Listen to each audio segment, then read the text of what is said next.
just about ready to go. As soon as I see it popping up on Facebook.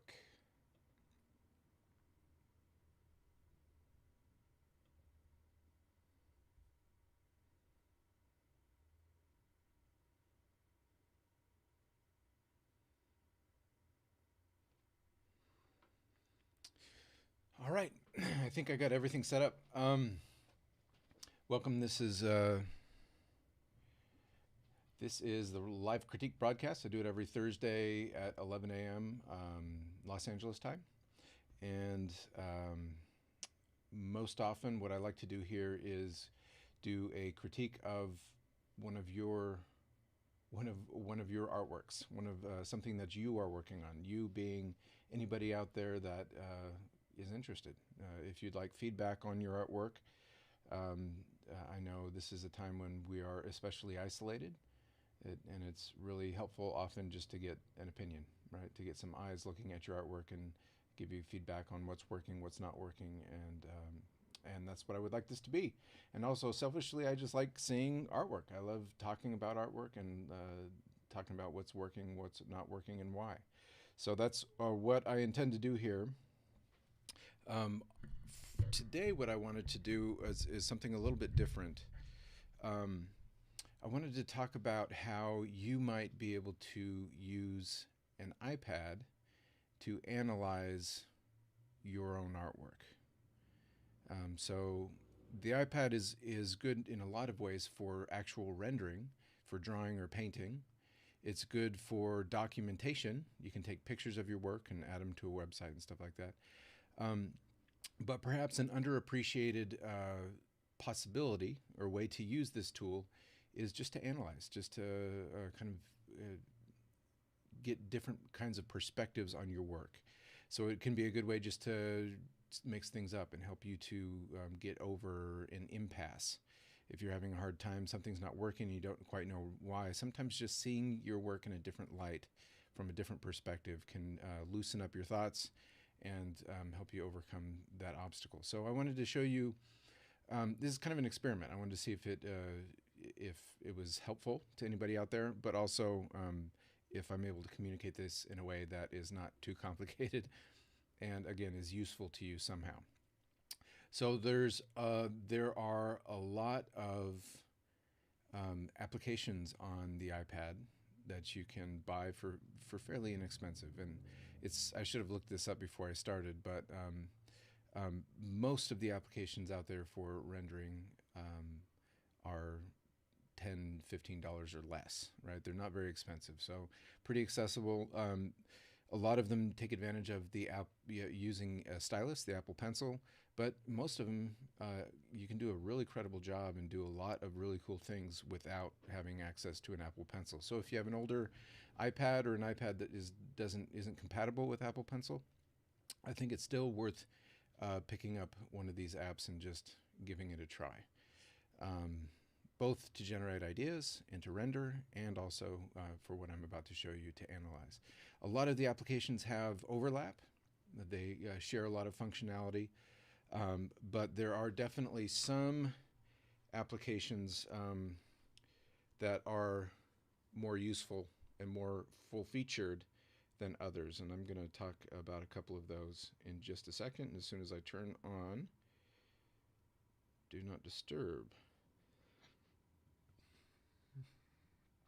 All right, so I'm going to show you, I'm going to switch over here to my iPad screen, and in my folder that has all my art apps, I'm just going to point out a couple of the art applications that I think are especially useful. The one that I'm going to demonstrate using today is Procreate. That's the one I see most often being used for digital rendering. It has a lot of really cool features, and it's fairly user-friendly. It's fairly intuitive.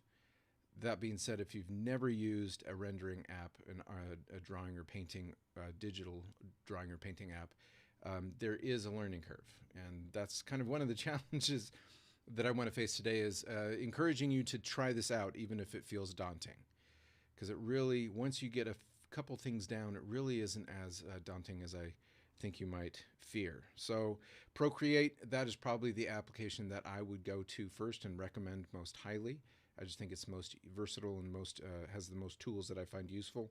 Um, if you are a subscriber to Adobe Creative Cloud, you can get Photoshop for free, and then Adobe Fresco is a rendering app that tries to mimic some naturalistic media like watercolor. It tries to mimic some of the behaviors of those different media: ink, watercolor, different viscosities of oil and acrylic paint.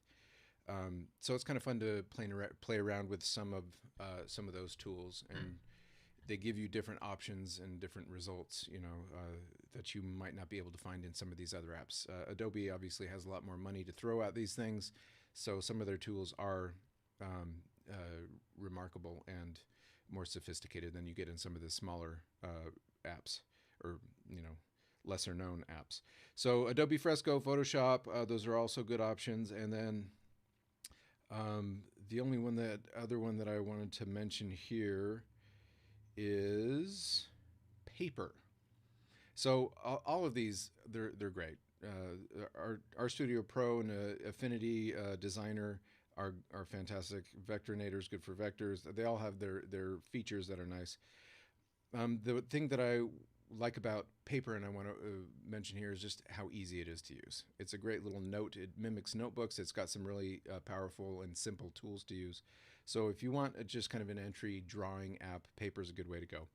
But anyway, too much talking about these different apps. What I really wanted to focus on today is Procreate. So I'm going to open up Procreate, and actually I'm going to close that down. I was experimenting some with Procreate earlier. So when you open up Procreate, it shows you just a gallery of all your images. You can stack them up into subgroupings. Right now I'm just showing you just this overall gallery. I could go down here, and I've got different stacks for different kinds of drawings. And I am going to remind my wife that I am not available.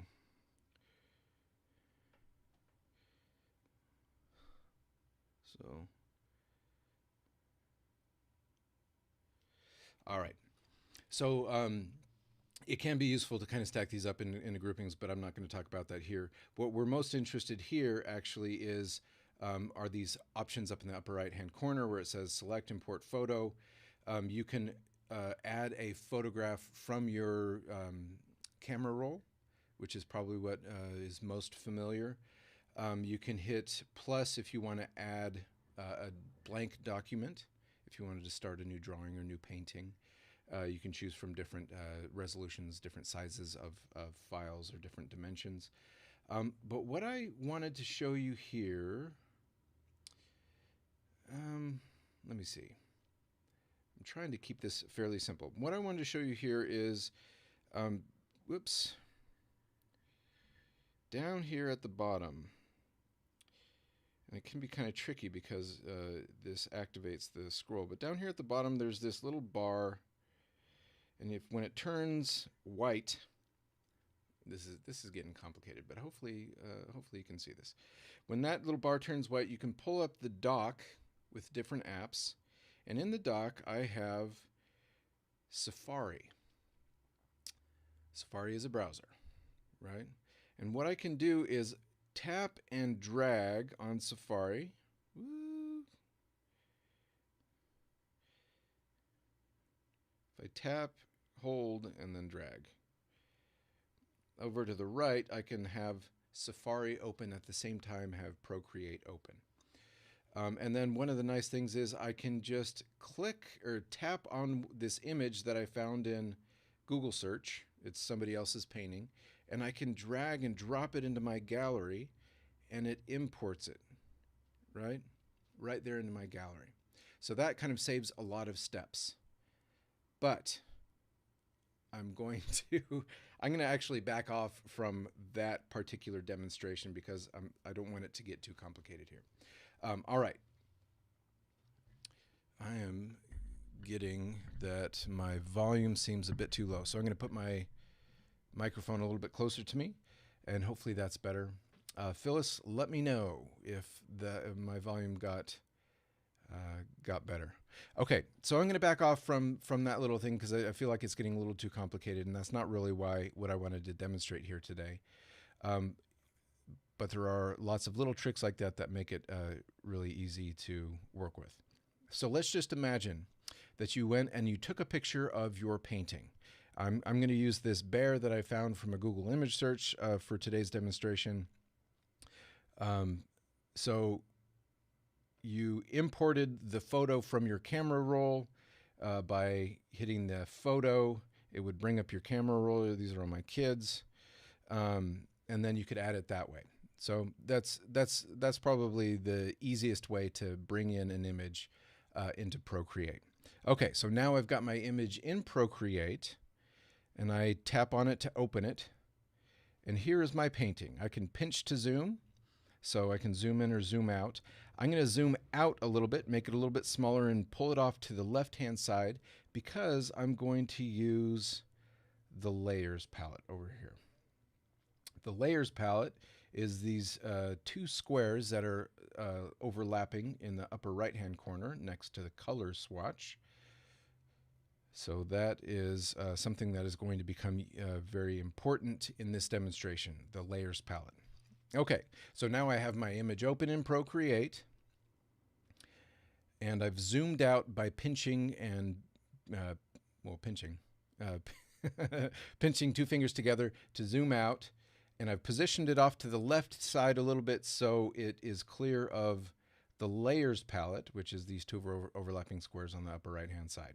Okay, so what does that buy me?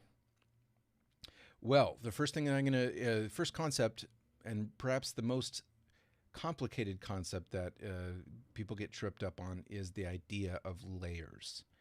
Layers. And I'm trying to keep this as accessible as I can think to, and let me know if this gets way too complicated too fast. But layers, this layer palette, if I tap on that Layers palette, a little interface pops up that says layers. There's a plus button where I can add layers. And right now I only have two layers. I've got the layer that is my painting, this image of the bear, and then I have a background layer. So I can turn off the layer of my of the bear by unchecking this little box off to the right. And when I turn that off, I am only seeing my background layer, right, which is white. If I turn the white layer off, I see nothing. I see just, it's just this checker pattern in the background, right? So right now I have two layers. So imagine it's a white piece of paper, and on top of that white piece of paper is a painting of a bear that's exactly the same size as the white piece of paper, right? Layers. So conceptually, I don't think that's too hard to understand. It's a fairly easy concept, but it does get kind of confusing really quickly when you start adding multiple layers. Okay, so right now I have the bear layer and the white layer. I know that I am currently working on the bear layer because that layer is solid blue. If I click on the background layer, it's a special kind of layer. So actually this is a different kind of layer. It's just a solid color. So if I click on it or tap on it, it's going to bring up a color picker where I can choose a different color, and it's going to turn that layer into that color. But I'm going to add one more layer here just for demonstration's sake by hitting this plus button in the top right-hand corner of the layers interface. So now I have two layers and a background layer, which is just a color layer, right? So I know now that my layer 2 is selected, and that's what I'm currently affecting. If I start drawing, it's going to be drawing just on that layer. And I know that because it's solid blue. All right, so if I tap on layer 1, it turns solid blue, and that tells me that I'm currently working on that bear layer. Okay, so this can get confusing because you'll be drawing or you'll be changing something and it won't be doing anything, and you won't understand why it's not doing anything. And usually the reason is because you have a different layer selected than the one that you think you're working on. All right. So this idea of layers is crucial, and it is very powerful if you can wrap your mind around it. Layers. That's the layer palette up in the upper right-hand corner right next to this color picker. All right? So layers, I've got the bare layer, and I've added another clear layer that has nothing on it. Right here, you see this the background color layer because the second layer, number 2, is clear. There's nothing on it. And then I've got this background color layer that I can choose, different colors. I'm just going to turn it back to white. Okay, so let me push this this concept of layers a little bit further here so you can understand. I'm going to go over here to the brush icon, again in the top right, but it's over. Layer palette is to the right, and move over to this brush icon. If I tap on it again, I've got a bunch of different tools I can use. I currently have a brush chosen, and the color I currently have chosen is black. I can affect the size and opacity of the brush over here with these sliders on the left. I'm not going to talk too much about that, but let me put a big squiggly mark on that layer. So now, if I go back here, I've got layer 2, which was selected when I made that squiggly mark. So that squiggly mark is on layer 2 because that's what was selected. All right, makes sense. Pretty easy. Now, if I turn back on the bare layer, which has been there this whole time, but remember I turned visibility off by unchecking that box. If I turn the visibility back on, all of a sudden that squiggle is gone. But it's not gone. It's still there. It's just hiding underneath the bare layer. All right? So this idea, this notion, it's a metaphor that's meant to be helpful, not confusing, of layers is they're stacked up, right? So now my squiggly layer is underneath the bare layer, so I can't see it. It's being hidden by the bare layer. If I were to tap, hold, and drag layer 2 in the layers palette so that it is now stacked on top of the bare layer, now I see my squiggly mark on top of the bare, right? Because in my layers palette, that layer is further up than the bare layer. All right? I can turn that squiggly layer off. It's still there. It still exists. I just can't see it because I turned the visibility off. All right? So these basic mechanics of and understanding layers, hugely important when you are going to do what I'm about to show you. So it bears, no pun intended, taking some time to really understand how these layers work. Make a few layers, try drawing on them, pull them up and down so you can see how these things affect each other. Okay. So I've got this squiggly layer. I want to get rid of it. Okay. I'm going to swipe from the right-hand side to the left-hand side very slowly. I guess you could go fast, but swipe on that layer, and then I've got these 3 different options: lock, duplicate, and delete. This is going to become important in just a second, but I just want to get rid of it, so I'm going to hit delete. All right. So now my squiggly layer is invisible, and it's not there anymore because I deleted it. Okay, so now we get into how we can use this as a tool. There's some kind of entrance or kind of a barrier of entry here just in terms of how to understand these basic concepts or this basic interface. Okay, so I've got my bare layer and my background layer. Now I only have 2 layers. I want to duplicate my bare layer. I always keep the original image, a copy of it, in my layer stack. So if I screw something up in one of my experiments, I can always go back to the original image and duplicate it again, and always have that to refer to. So what I'm going to do before I do any of my experimentations, any of my adjustments to get these different perspectives that I was talking about, I'm going to duplicate that layer and I'm going to keep that layer hidden at the bottom of the layer stack so it's there for me if I ever need to go back to the original. To duplicate it, I'm going to do the exact same thing I just did to delete a layer. Swipe from right to left, and you get those three different options: clear, duplicate, and lock. I'm going to hit duplicate, and now I've got two bears, two identical layers. And you know what? I'm going to turn that first layer off again, just like I said, just to have it out of my mind. I'm not going to touch that unless I need to go back and duplicate it again. But I'm going to duplicate this bear layer a third time, and I'll show you why in just a second. Okay, so now I have three identical layers. So imagine I have three photocopies of the same image on different pieces of paper. They're stacked on top of each other, right? I'm tempted to overstate because I'm a teacher. Tempted to repeat myself, and I'm going to in just one way. Okay, so let's say that I go back to my paintbrush, right? And I currently in my layer stack, I have that top layer, right? The topmost layer in the layer stack is the one that's on top. If I have that layer selected and I make a squiggly mark, I can see it, right? And I've just put the squiggly mark on that bare layer, right? If I turn that layer off, the squiggly mark goes. The bare layer with the squiggly mark is still there. It's just not visible, right? I could delete that layer or whatever, right? If I move this top layer to below, so it's the second one in that stack, the squiggly mark is gone. Again, remember, I've got three identical layers, three photocopies. I just took that top photocopy and put it below to be the second one in the stack. So it's still there. If I turn the top layer off, there it is again, right? And I can see an icon in my layer stack to show me as well. Okay, so hopefully I'm kind of overkilling it here because I know some people have a hard time kind of grasping this this metaphor. Okay, so let's say I made a mistake. I don't want to see that squiggly line.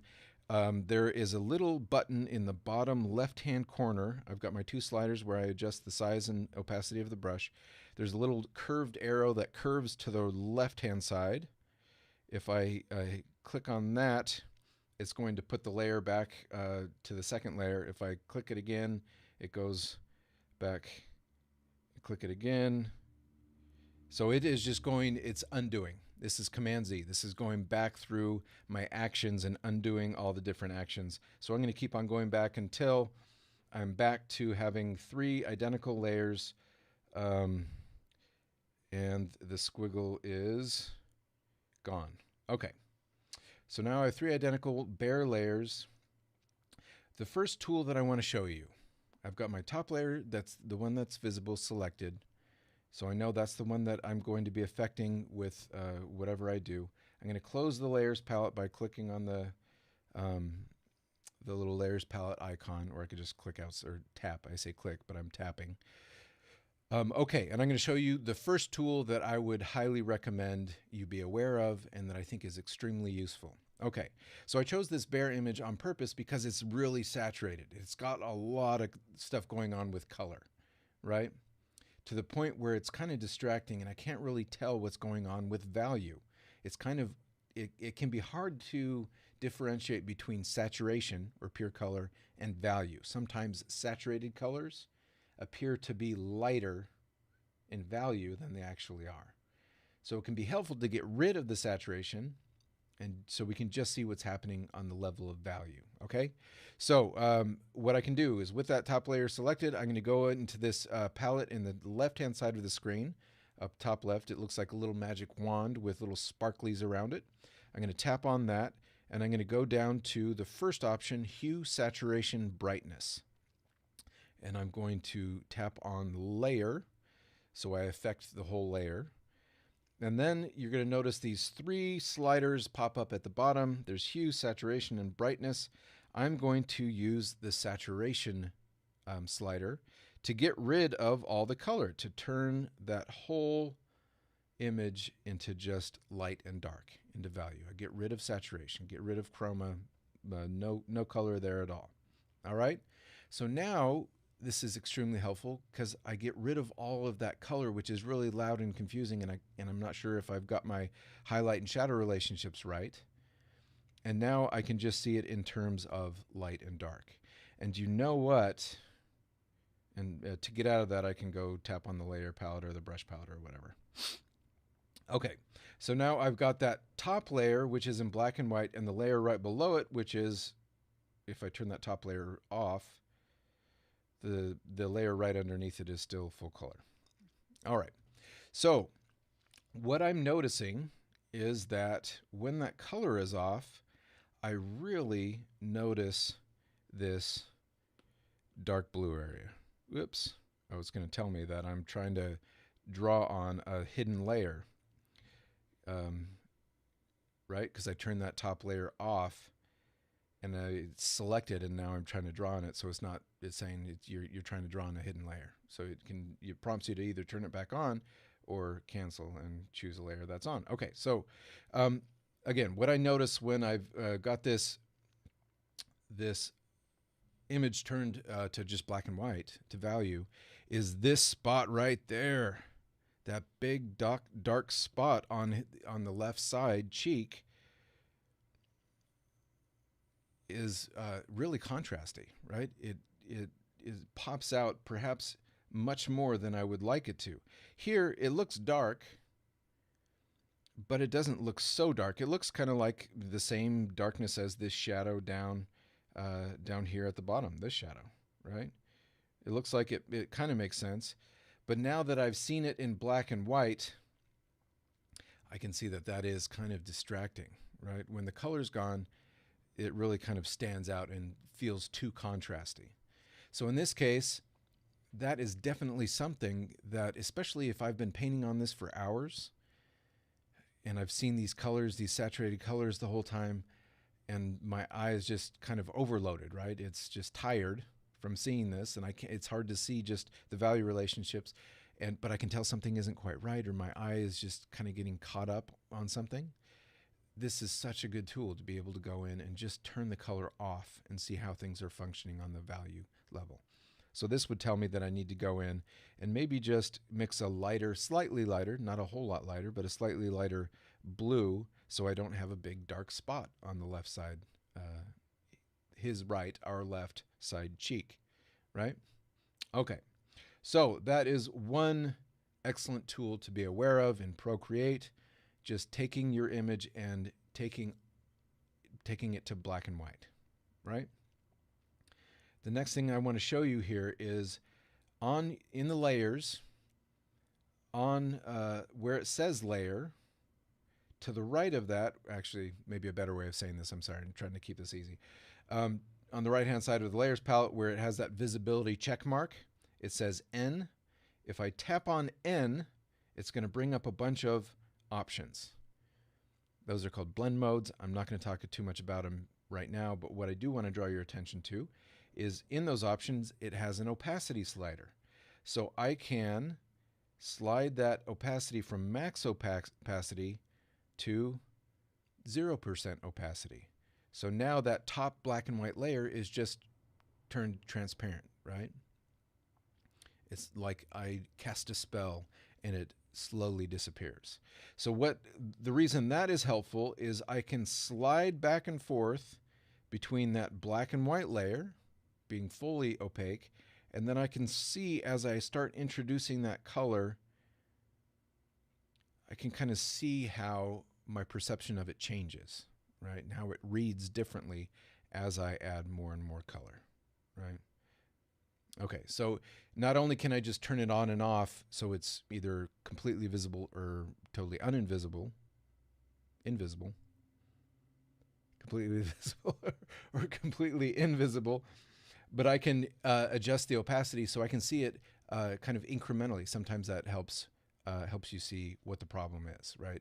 As you see the opacity increase, or in this case, as I turn the opacity down, maybe I notice something grab my attention that didn't grab my attention when the color wasn't there, right? and you can start feeling how focal point can change. Maybe you have an unintentional focal point that's not a product of value, but is a product of color contrast. So you can know that you can go in and make that adjustment to the color and not mess up your value, right? So again, this is just, it's a really helpful tool to help you see where the problem is, right? If you have an unintentional focal point, your eye is going there and you don't know why, this is a way to start to figure out, analyze why it is either working or not working. Okay, so I'm going to turn that opacity of that top black and white layer all the way up. And actually, I'm going to turn the black and white layer off.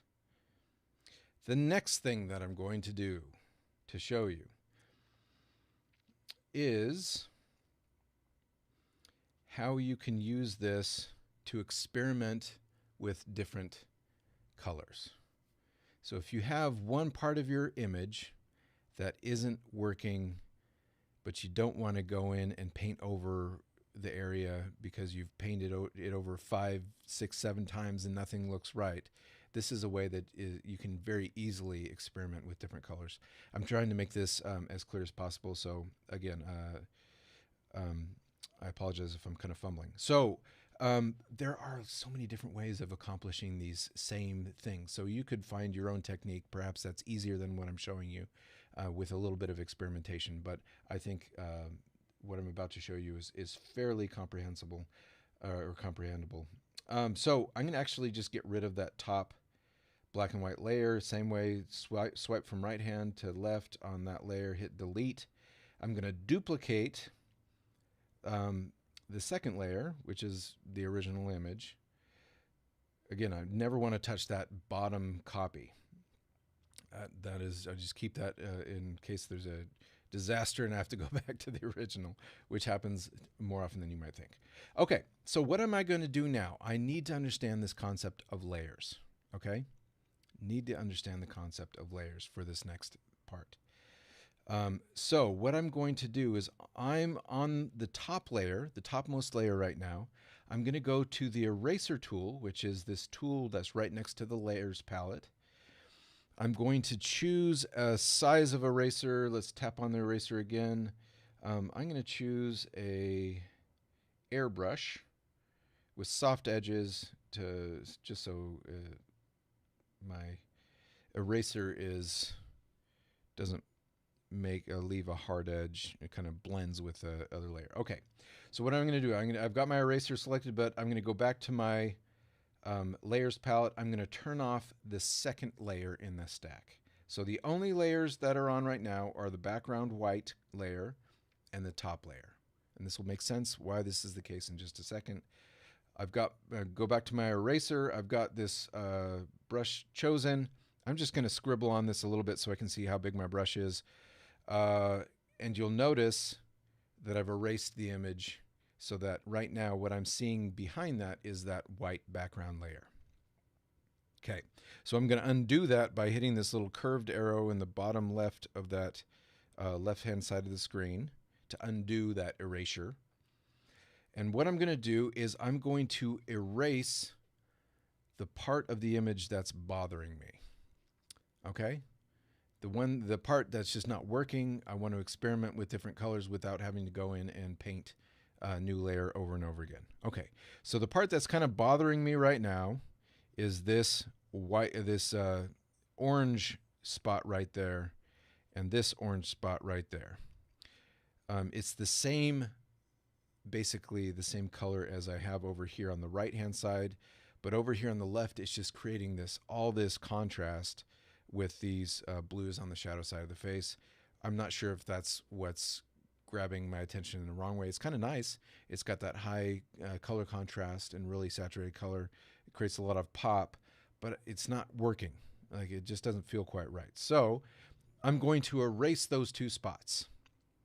Okay, so now on this top layer, I've erased those two spots. I'm going to go back into my layer palette and I'm going to turn on the second layer, which again is an identical image, right? So right now I'm seeing through those spots that holes I just poked in the top layer, and behind it I'm seeing the second layer, which is an identical image. So to my eye, it doesn't look like any different, right? But if I turn the second layer on and off, you'll notice that those holes are still there in the top layer. Okay, so now what I'm going to do is I'm going to tap on the second layer so it is now highlighted. Highlit? Man, I'm struggling with words today. So this second layer is the one that is currently active. So anything I do now is going to only affect that layer and not the top layer, which is the one that has holes in it, right? This is really important to understand this layer stuff. I know it can be confusing. Okay, so the second layer is active. I'm going to tap on the layers icon again to get rid of the layers palette. I'm going to go back over to this magic wand at the top left-hand side of the screen. I'm going to go down to the same first option that I used before, hue, saturation, brightness, and affect the whole layer. Now we get those 3 sliders underneath there. And instead of using the saturation slider, which is what I used earlier, I'm going to use the hue slider. All right. So now as I swipe from left to right, notice how that orange is changing color. And I could have been more precise in my erasure. I could have zoomed in. So I just got the orange because I erased some of the areas that are around the orange so you can kind of see kind of a haze of these other colors. All right. But now what's happening is I'm changing the layer that's underneath the top bear that I poked holes in with the eraser tool, right? I'm changing those colors, and you'll notice that, let's see, before I started messing with it, this is what it looked like. And now I'm going to kind of shift it over to the left, and it's going to go a little bit kind of to red. And that actually feels a little bit better. But what if I go all the way to blue or purple, and now I don't have that much pop, and that starts to feel more like a shadow side of the face. I think I might like that better. But maybe even if I like to keep it orange but make it a little bit, just a little more red orange. And then I can also adjust the brightness to make that area a little bit darker. Oh, but that feels really saturated, so I can also adjust the saturation to make it less saturated. Then go back to hue. All right. So basically, I've isolated that one part of the image, and I'm using these sliders of hue, value, and saturation just to experiment with different colors. So I can affect value, saturation, and color, and hue, right? I've got all 3 of those things that I can mess with to see, to adjust value and color, right? So I can see all sorts of different options. Okay, so let's say that I'm going to end up kind of going more towards the blue that's already there. And I'm going to click on my layers again. Now, just to show you what's going on, if I turn off that top layer, that whole second layer has been screwed up. It's all been affected by what I just did. I just couldn't see it because it was hidden underneath the top layer. The only parts of this second layer I saw were the parts that I'd poked holes in the top layer. All right. So hopefully you can kind of see how this becomes very powerful. A very powerful way to isolate just little parts of your image, and then be able to, in real time, adjust the color and the value to experiment and see what works and what doesn't work. And you can see a lot of different options very quickly, so you don't have to go to your painting and mix up all those different colors and try them in real time, or in real time. Try them like with actual physical paint. Okay. So I think that is that's all I wanted to cover today. And just to review a little bit here, iPads are good for rendering. They're good for documentation, but they're also really good as tools, as aids in your painting process, in your studio art practice, right? So it's good just to have there off to the side. You can pick it up, snap a picture of a painting you're working on, pull it into Procreate, and you can start experimenting with these different versions so you don't have to spend all the time and all the hours in the paint and mixing up different colors to be able to iterate very rapidly, to see a lot of different versions and find the one that you like best, right? It gives you a tool to be able to just have different perspectives on your image or your painting or drawing. Sometimes just seeing your drawing in black and white or seeing your painting in black and white and getting rid of all the colors will reveal problems that you couldn't see with all the colors present. Or it might just loosen up new ideas and help you see it in a new way.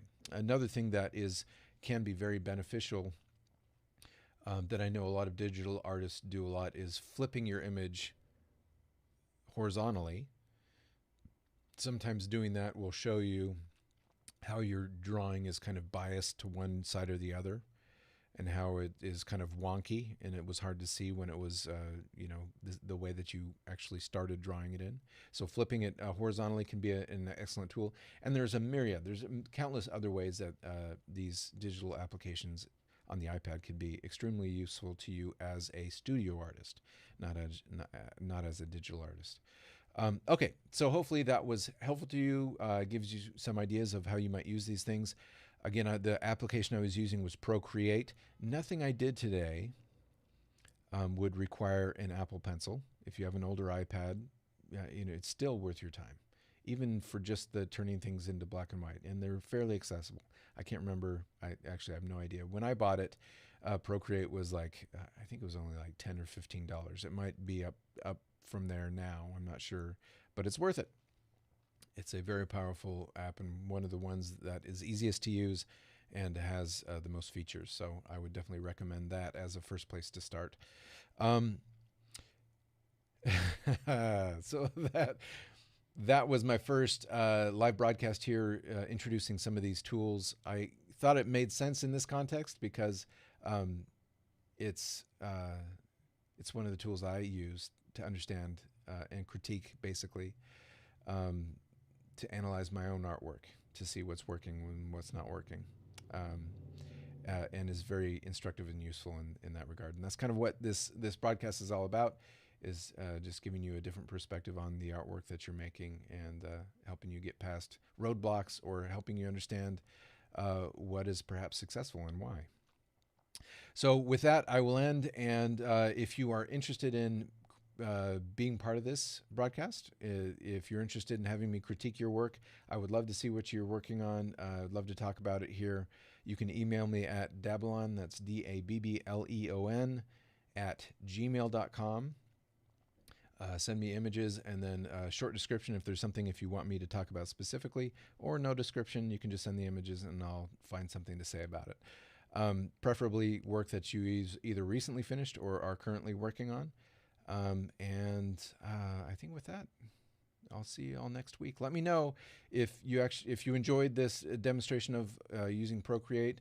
If you'd like to see more demonstrations like this, I've got lots more that I could share, ways to use these applications as tools in your studio art practice. Let me know if you're interested, or let me know if it was too complicated and not the right fit for this broadcast. All right, everybody, have a fantastic week. One announcement, or one thing that I wanted to throw in here. My new podcast, Raw Materials, that has been in the works for months, and for a variety of reasons, I have been dragging my feet. But I've recorded some episodes, and I think they're fantastic. I'm really excited to share them with you. I have everything done, and if everything goes correctly, I'll publish it today, maybe even this morning. You can find that podcast at dabbleon.com, dabbleon.com /podcast. And it is one of two podcasts that I'm involved with. The other podcast is Room in the Trees, and it's been around for a long time.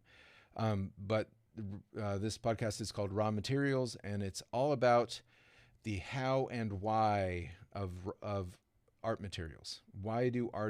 How and why do artists use the materials that they do.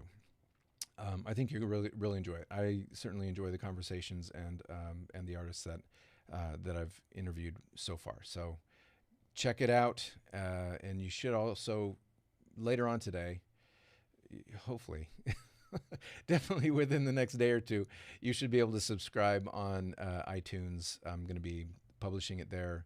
And wherever, whatever podcast application you might be using. All right, that's the Raw Materials Podcast. Again, coming hopefully in the next hour or so at dabblon.com/podcast. And by the end of the day, hopefully it will be listed on the Apple Podcast app or directory. All right, everybody. Thanks for joining me. I will head over to the Facebook group for a little while. You can leave me comments there.